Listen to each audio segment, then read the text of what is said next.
Buenas tardes, Puerto Rico. Soy Jorge Seijo, periodista, analista de la noticia. Y estoy aquí como cada vez que tenemos una oportunidad de estar con ustedes. Porque en la realidad hay cosas que uno tiene que preguntarse. Yo no sé si ustedes están tan confundidos como lo estamos nosotros acá. Ustedes han visto todo lo que está sucediendo en este país. Ustedes han visto cómo se ha devastado el gobierno de Puerto Rico con una crisis financiera producida por largos años de operaciones económicas,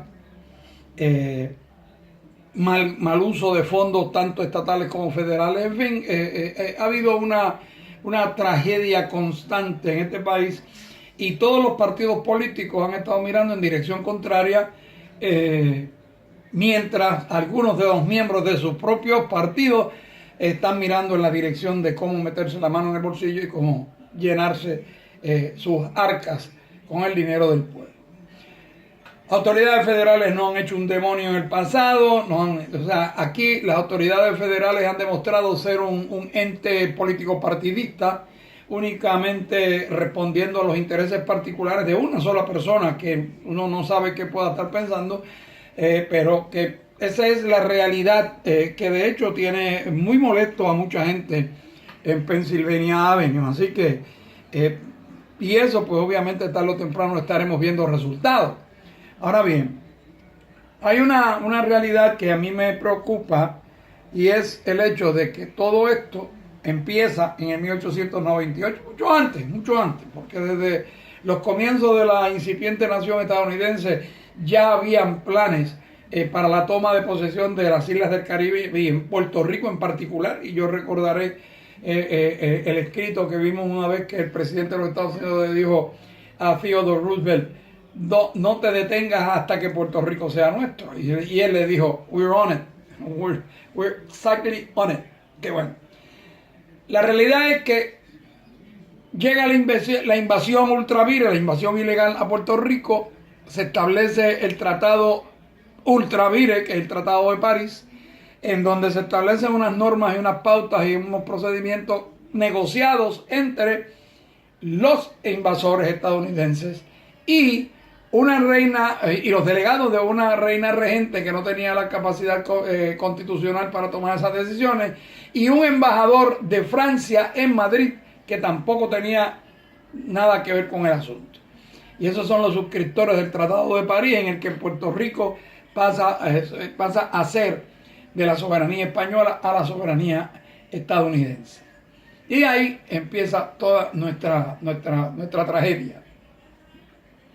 Pero desde entonces, el movimiento político puertorriqueñista, y esto incluye partidos autonomistas, partidos Unión de Puerto Rico, en fin, todos los partidos políticos en Puerto Rico, excepto el Partido Republicano y los anexionistas, llamándose como se llamaron durante las distintas épocas de su vida,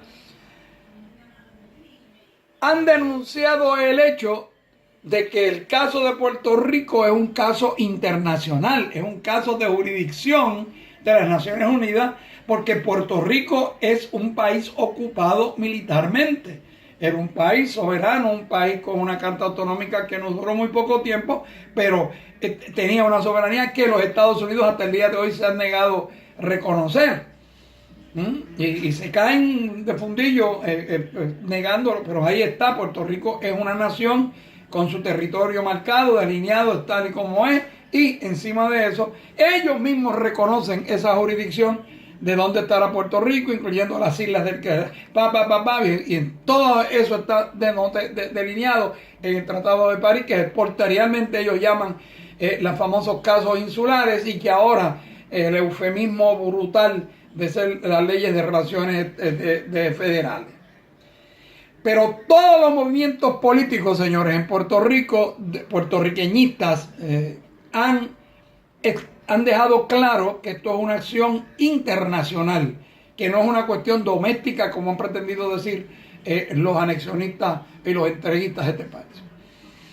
Y ver esta peregrinación año tras año al Comité de Descolonización y siempre venir a lo mismo, una resolución de derechos de descolonización y qué sé yo qué, y ver las pantomimas y las payasadas que se dan allí y las faltas de respeto y el creerse que las Naciones Unidas es un kiosco allá en la avenida Rupert, ¿no?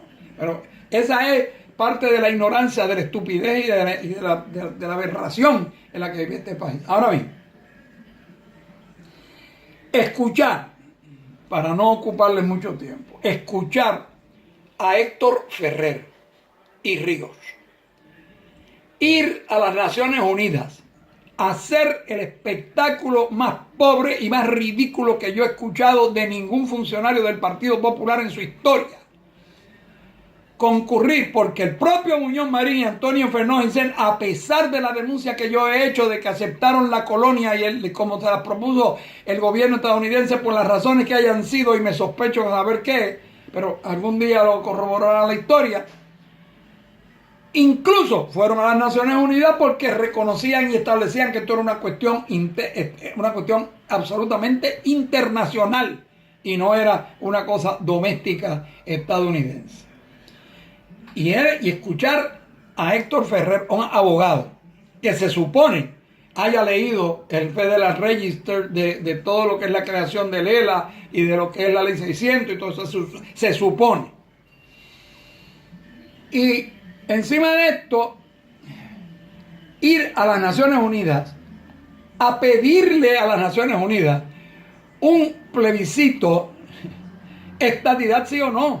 O sea, primero, es la negación a toda una lucha de 63 años del Partido Popular, de 90 años del Partido Popular.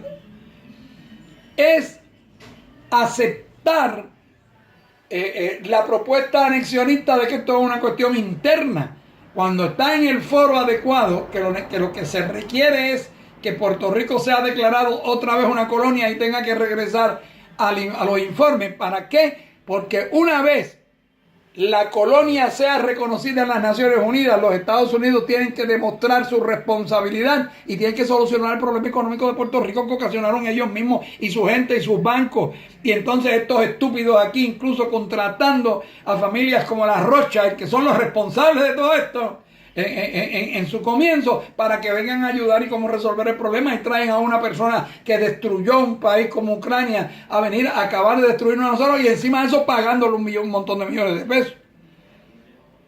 Sencillamente, para mí ha sido total y absolutamente decepcionante escuchar las barbaridades, las atrocidades desde la perspectiva del foro, de donde se estaba dando esto, de un presidente de un Partido Popular Democrático que surge de un movimiento de la independencia hasta la vuelta de la esquina, de un movimiento que históricamente se ha nutrido de autonomistas, de soberanistas, de personas puertorriqueñistas, y que llegue allí a las Naciones Unidas el presidente de ese partido a pedir un plebiscito de estadidad sí o no, cuando eso no es una jurisdicción.